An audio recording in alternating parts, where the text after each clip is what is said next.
las movidas empresariales, las divisas y la economía. Todo en el mundo de los negocios en Recap Blue.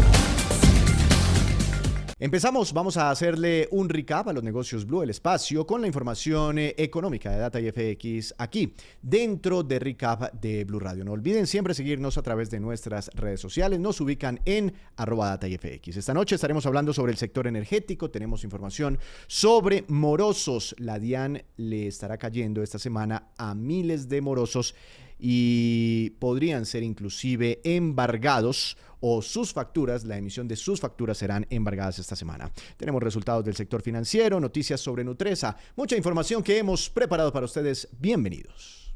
En Recap, indicadores económicos.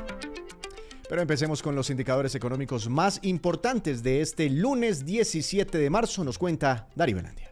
Víctor, la carga de café subió y se comprará mañana en promedio a 2.988.000 pesos. El petróleo europeo tipo Brent subió a $71,07 y el estadounidense WTI bajó a $67,38 por barril. La tasa representativa del mercado que regirá mañana cayó a 4.076 pesos con 70 centavos y el Bitcoin subió 2,5% y se ubicó en $84.147.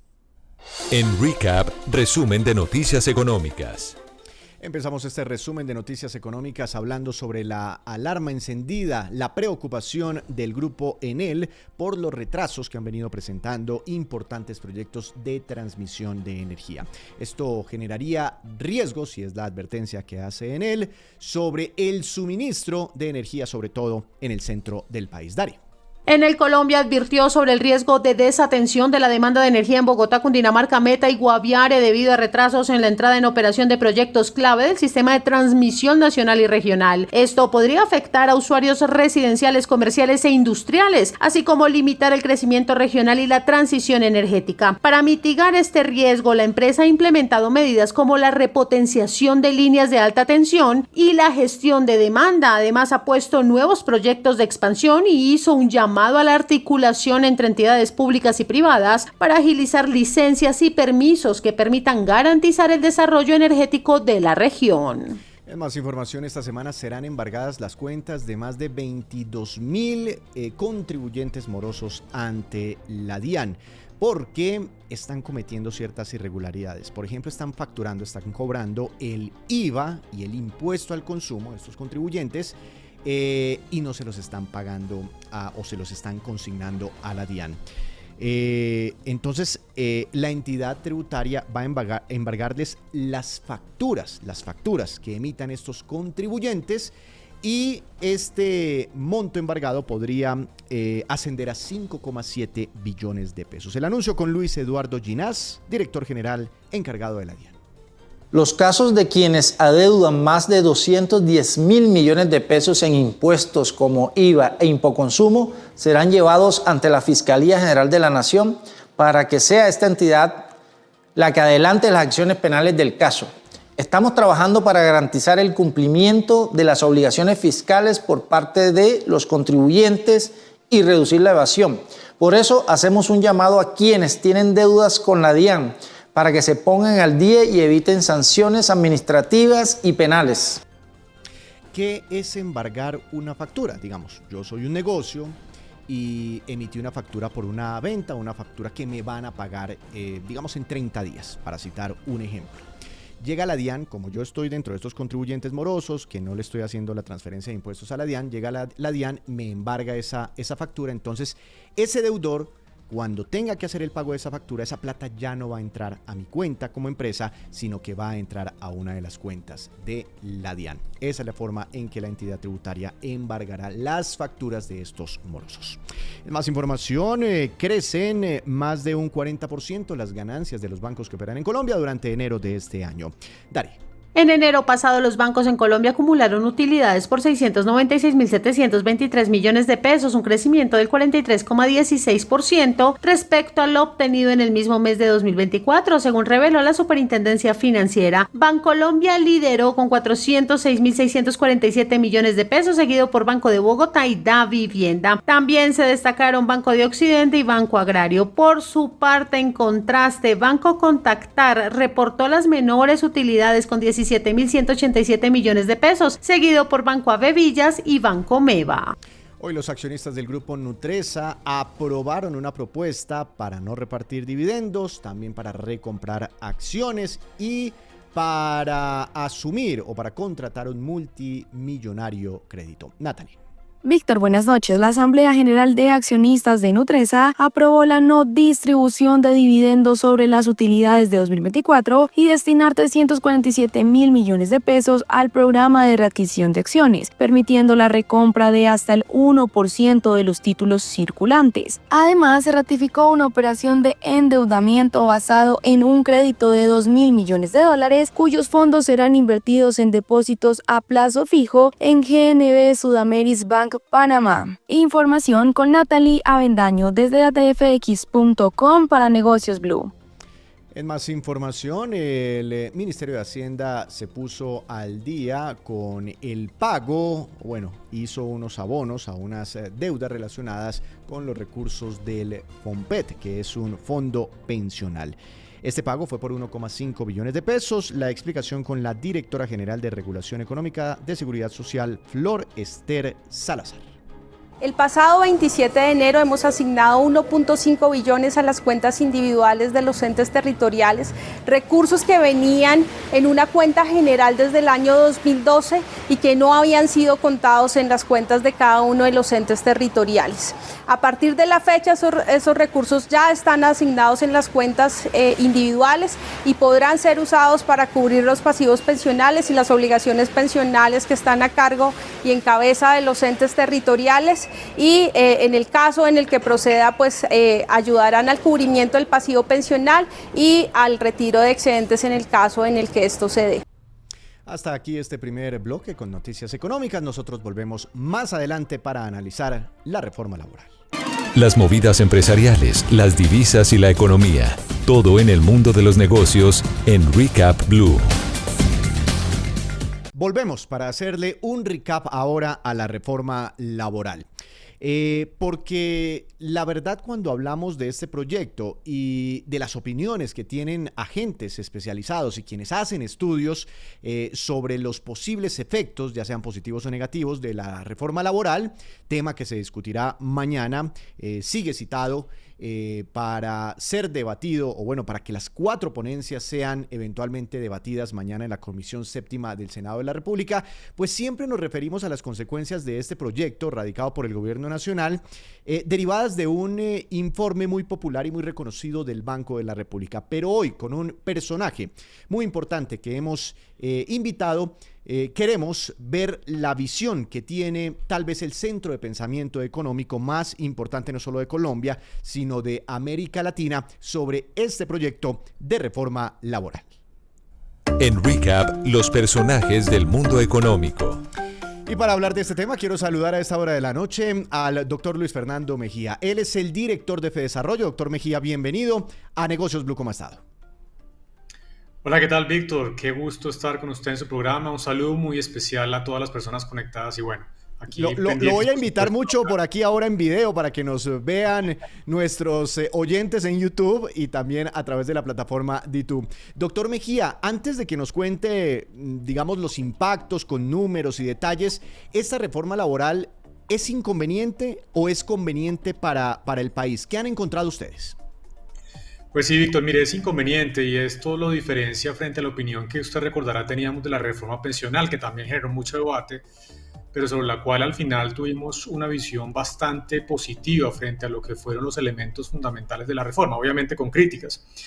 No es el caso, Víctor, de esta reforma laboral. Desde cuando el gobierno radicó la reforma hace ya 2 años, nosotros hicimos un análisis bastante detallado, profundo de los efectos de esta reforma y el mensaje fundamental es que es una reforma que va en contravía de lo que requiere el funcionamiento del mercado laboral, que en Colombia, pues obviamente requiere, por supuesto, cambios importantes, ajustes, porque no funciona bien. ¿Y qué es ir en contravía de lo que requiere el mercado laboral colombiano? Bueno, Víctor, pues mire, entrando en detalle, justamente hicimos un primer análisis sobre los impactos que el aumento en los costos del empleo formal que esta reforma pretende generarían en materia del empleo justamente formal. Cuando usted sube el costo del empleo formal, pues naturalmente eso implica una demanda que va a ser menor, como en cualquier otro bien en el mercado de cualquier economía. Si sube el precio, cae la demanda. Y cuantificamos esto con base en una serie de estudios que hicimos desde FEDesarrollo y también con la experiencia de lo que había sido la reforma del 2002, una reforma que había justamente reducido los costos de contratación del empleo formal. En Plata Blanca estamos hablando de pérdidas de empleos formales cercanas a los 451.000 empleos, porque esta reforma tiene varios elementos, como el aumento en los recargos nocturnos, en los recargos por dominicales, en los aumentos en los costos de despido, que naturalmente al final de cuentas terminan generando justamente aumentos en el costo de contratación y por ende desincentivan la generación de empleo formal. Ese es un primer elemento. Y el segundo, tal vez más importante del análisis que hicimos, Víctor, tiene que ver con los impactos negativos que esta reforma generaría, especialmente en un sector muy sensible justamente a costos del empleo, que es el sector del comercio. Y no pensemos en las grandes empresas o incluso en las medianas, estamos hablando de los microestablecimientos, aquellos establecimientos formales que contratan no más de 3 personas. El costo que nos da de aumentos de esta reforma laboral para un microestablecimiento de hasta 3 empleados es de 12%, para ser precisos, 11.9% mensual adicional, lo que naturalmente sería un golpe muy duro, especialmente en una economía que hasta ahora está recuperando su crecimiento y que continúa con tasas de desempleo del 10%. Doctor Mejía, ¿cuál es el perfil promedio de una empresa colombiana? Porque siempre que hablamos del empresariado, tal vez la mayoría de la gente se imagina en que todas las empresas son grandes, con ganancias billonarias, con más de 1.000 empleados. Ese tema es muy importante, Víctor, porque claro, en el diálogo del debate público, esto se ha planteado como una especie de pelea o, si se quiere, debate también entre los grandes empresarios y los trabajadores. Pero cuando usted mira las cifras que resultan del análisis de la información que publica el DANE sobre empleados y empleadores, las firmas en nuestro país que superan el 1.200.000 firmas, pues resulta que el 83%, más de 1 millón de empresas en Colombia son microestablecimientos, es decir, la enorme mayoría, más del 80% de las firmas en Colombia son microestablecimientos. Y estoy hablando solamente en un universo de formales, que son las que naturalmente están hoy en día cumpliendo la regulación. Entonces, me atrevo a decirle, Víctor, esta es una reforma que probablemente no afectará a las grandes empresas. Naturalmente les aumenta el costo, pero seguramente por su capacidad y su músculo financiero lo podrá pagar. El debate acá tiene que ver justamente con ese punto que usted toca, Víctor, que es el impacto en los grandes empleadores en Colombia, que son los microestablecimientos y especialmente en el comercio, que podrían ver afectado justamente su costo operacional. Doctor Mejía, con un ejemplo para que nos entienda la gente, ¿cuál puede ser la consecuencia en la práctica que ocurre, no sé, con un pequeño negocio, no sé, una peluquería que atiende hasta tarde de la noche? Sobre cuál puede ser el efecto de subirle su costo laboral a esa pequeña empresa sobre la contratación de personal. Claro, mire, ese es el punto clave. Entonces, con base en nuestro análisis para el efecto de un microestablecimiento, determinamos que el aumento en el costo laboral para esa pequeña empresa que no tiene más de 3 empleados equivale a cerca del 12% mensual. ¿Cuáles son las dos alternativas que va a tener un microestablecimiento que se enfrenta a un aumento del 12%, que es un montón? Porque además en el comercio los márgenes son muy pequeñitos porque los costos de operación son muy altos. Hay dos alternativas. Una primera es reducir el horario de operación. Esto implicará naturalmente una menor demanda de empleo, es decir, ese microestablecimiento que tenía 3 empleados seguramente dirá, voy a abrir más tarde en la mañana, voy a tener que cerrar un poco más temprano en la noche, y eso le acomodaría para ya no tener 3 empleados, sino 2. Esto es una pérdida de una tercera parte del empleo que genera ese microestablecimiento. Alternativamente, ¿qué otra opción podría tener ese microestablecimiento? Podría mantener los empleados, pero no puede absorber un aumento en el costo mensual del 12%. ¿Qué tendría que hacer? Trasladarle ese mayor aumento del costo laboral. Se me sube el precio de la motilada. Así es, se sube el precio de la motilada en ese 12%. Entonces, ¿qué va a pasar en la realidad? Seguramente va a ser una combinación de las dos cosas. Muchas empresas tendrán que disminuir su demanda de empleo, muchas otras en la capacidad del que lo puedan hacer tendrán que subir los precios. No todos lo pueden hacer, ¿por qué?